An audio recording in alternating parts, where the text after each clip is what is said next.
up, my channel? It's your friendly neighborhood sassy blonde writer coming at you with some new writing advice. We are going to talk about tension versus suspense, and specifically we're going to be talking about the bomb under the table theory, a phrase coined by the great, maybe great's the wrong way to describe him, but the good filmmaker Alfred Hitchcock.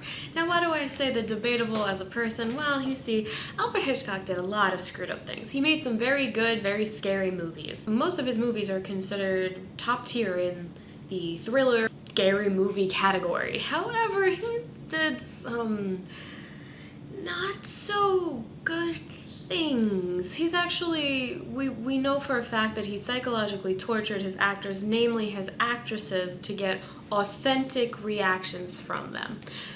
I just want to put that as a disclaimer. I am not endorsing what he did as a person. I am merely critiquing and going over and explaining his advice with regards to tension versus suspense writing. This whole topic is actually inspired by an episode of Jane the Virgin, one of my favorite TV shows, and there is a whole episode, because Jane is a writer, there's a whole episode based around her trying to build suspense, and that's kind of where I got the idea for this video. If you haven't watched Jane the Virgin, I highly recommend it. It is fabulous. Alfred Hitchcock quote that kind of sums everything up is, "There is no terror in the bang, only in the anticipation of it."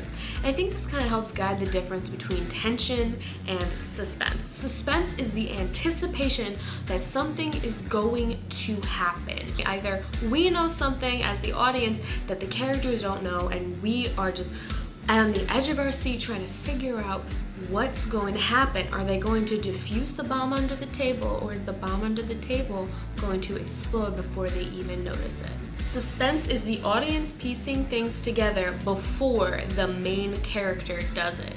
The rules for building suspense, according to Alfred Hitchcock, are: give the audience information the character doesn't know. 2, give the character that same information later. 3, diffuse the tension. Now, I said this was going to be about tension versus suspense. The thing is, you can't have suspense without tension. Tension is what causes the suspense. Tension can exist without suspense because you can have tension between two characters, but suspense cannot exist without tension. And if you don't have that, it's not going to be a very compelling story. I'm sorry, that's just the facts.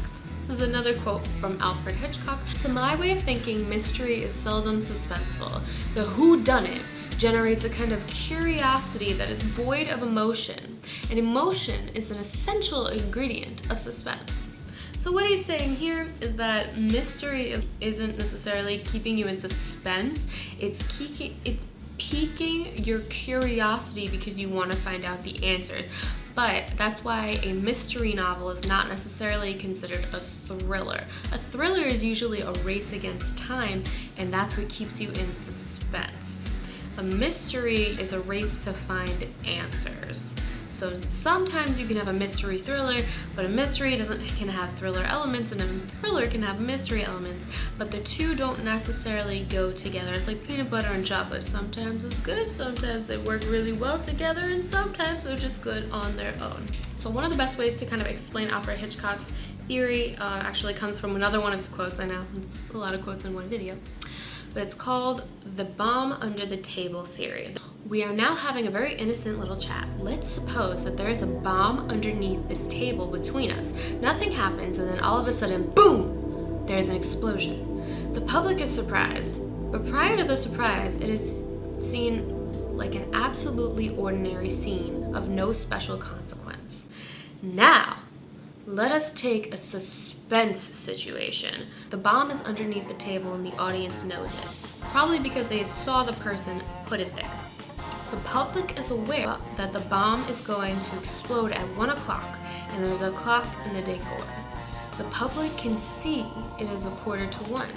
In these conditions, this same innocuous conversation becomes fascinating because the public is participating in the scene. The audience is longing to warn the characters in the scene. In the first case, we have given the public 15 seconds of surprise at the moment of the explosion.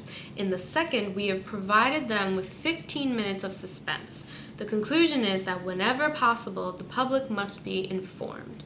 And that key, that delay of information between the info the audience knows and the info the main character knows, is the key to unlocking suspense. And that would be the bomb under the table theory. Now I'm going to go into it a little more depth. So the bomb under the table theory, we just went through where it came from. Now we're going to talk about it a little bit more. So it's basically an analogy between surprise, which is, oh my gosh, the thing exploded. That's the first conversation. Now suspense comes up in the second conversation. So in Hitchcock's theory, there are two scenarios that we already discussed. How do we create suspense using the bomb under the table theory? There are a lot of different ways, and I'm linking to my sources down below if you want to do some further reading. Number one, make your audience an active participant.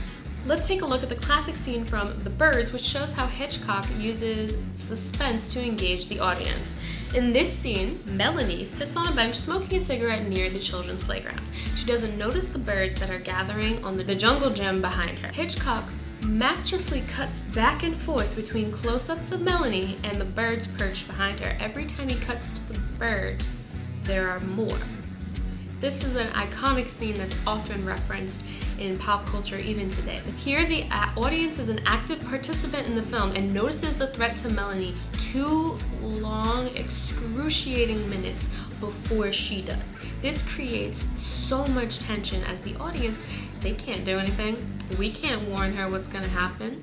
All they can do is wait and see if Melanie will realize the birds are behind her before it's too late. So that is how you make your audience in a film an active participant. That is how in a film you make the audience an active participant. Now it's a little bit easier in film because you can use visual cues to cut back and forth to different things. How do you do that in writing? Well, it kind of requires you to emphasize, to slip in different details verbally rather than visually. What's something that you would notice out of the ordinary that the character kind of glosses over? You want to slip in details to your reader so that way they figure things out before the main characters do. Now, there are different ways you can do that, and it's a little difficult depending on what kind of voice you're using. If you're using third person, especially omniscient third person, or even limited third person as well, you can present information to your audience a little more easily because you're not bound by one character's perspective.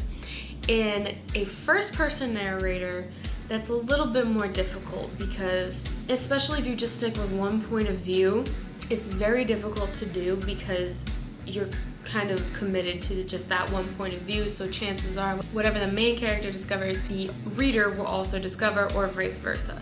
So one way you can create tension, not necessarily with your main character, but you can do it in first person by the main character finding out details that the other characters don't know about. So for example, if you're writing a mystery, you can have the detective figure things out, like who done it, before the other characters do, and then it's a race against time for the main character, that's the detective, to tell the other characters what happened before it's too late. So that's one way you can kind of create suspense within a first-person narrative. It's going to be a bit more difficult in first-person narrator. So in first-person narrator, if you're switching between point of views, it's actually a lot easier to create suspense that way. It's because you have similar flexibility in the information you can provide to one character versus another character that you don't really have in first person when you're not switching point of views. It's similar to with omniscient third person or limited third person as well, because you can kind of include the different information that the main character doesn't already know. However, if you're doing multiple points of view in first person, it's a lot easier to do it. And the example I want to bring up is Children of Blood and Bone. This book is a great example of how to build tension, the first book. How to build tension between first-person narrators. In the book, there are 3 points of view that you look at. You look at Daly, who's one of the Magi. She has experienced a lot of pain at the hands of the monarchy. Then you have Amari's point of view. Amari teams up with Daly. Daly's not too happy about it, but whatever. And Amari is a princess who's basically realizing what a privileged upbringing she's had and the pain her family has caused on other people. So between the two of them, they're basically on the same side. They don't have much new information to provide to each other. However, the third point of view is Inan. Inan is Amari's brother. He is the crown prince, and he is on his father's side, so he is against the Magi and fighting Amari and Zaylee for the bulk of the book. I won't spoil it, I promise. But he is fighting against them the entire time. So switching between these 3 points of views actually creates a lot of tension, because sometimes you see Amari and Zaylee, they're off happy and whatnot, going about their business, trying to bring magic back, and you find out Inan is actually one step ahead of them. And because of that, you know what one character is doing versus the other characters. That is how you create suspense in the narration. When I was reading Children of Blood and Bone, I was on the edge of my seat because I would know something that one character was going to do that the other ones didn't know. And it made it a really compelling read. So that's one way you can do it if you're switching points of view. If you're doing first person narration without multiple points of view, just one singular point of view, it's a little bit trickier because you can't really do it internally. You can't really have tension between what the audience knows and the main character knows, because chances are what the main character knows, the audience probably already knew, because you're being presented the same information at the same time. It's generally a little bit more tricky to build suspense between the audience and the main character that way. However, you can still build suspense between the main character and the audience kind of teaming up against a different character. The main character and the audience on the same side versus another character, and that's where you build the suspense. So that's how you make your audience an active participant in what is happening. Another way you can build suspense and tension, Alfred Hitchcock style, is reverting expectations with a surprise twist.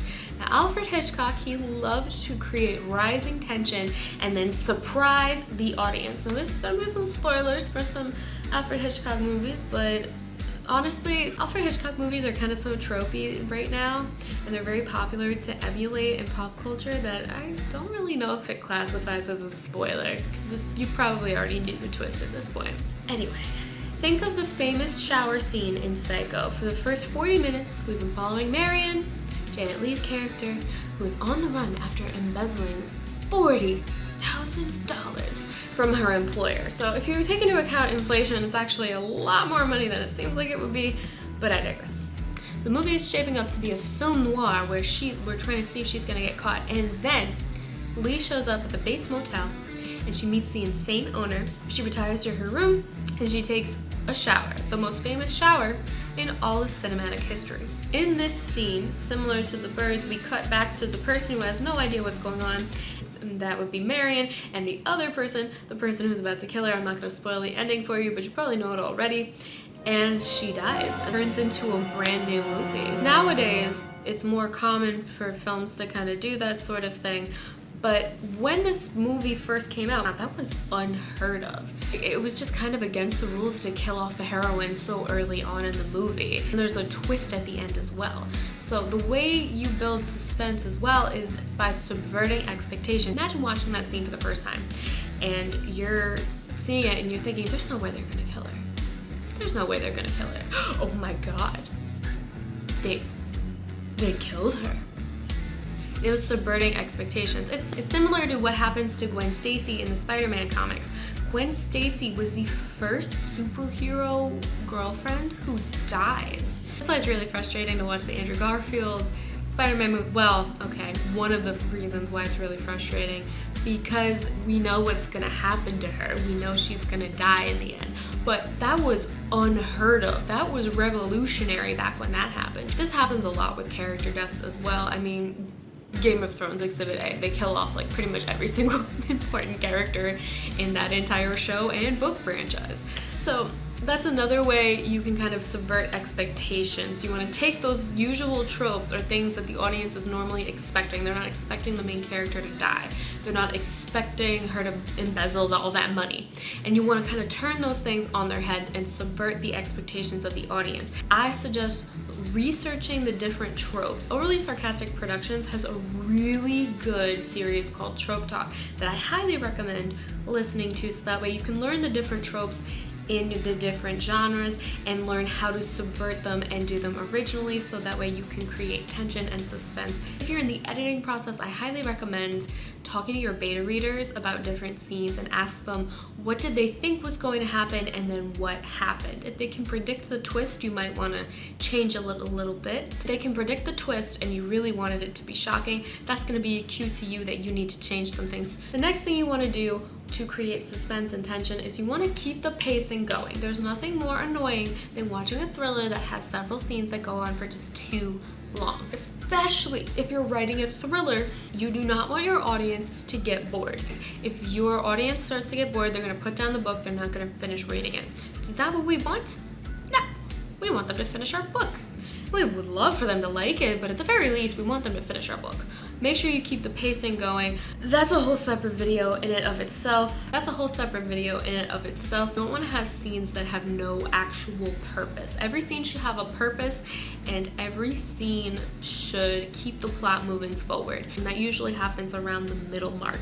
If you have to, use a beat sheet or check out my fabulous video on different story structures to kind of figure out how to keep the pacing going. Story structures exist for a reason, and it's because it keeps the pacing going. Now, I also talked about dramatic irony a little bit. That is another way to definitely make sure that you will have tension and suspense. Dramatic irony is giving the audience or the reader information that the character that's going to be affected doesn't know yet, and that's a basic rule of building tension. That's all I got for you today on this little case study of Alfred Hitchcock and how to create tension and suspense in your writing. If you enjoyed this video, please hit the like and subscribe button. I post new videos 1 to 2 times a week, and of course, happy writing!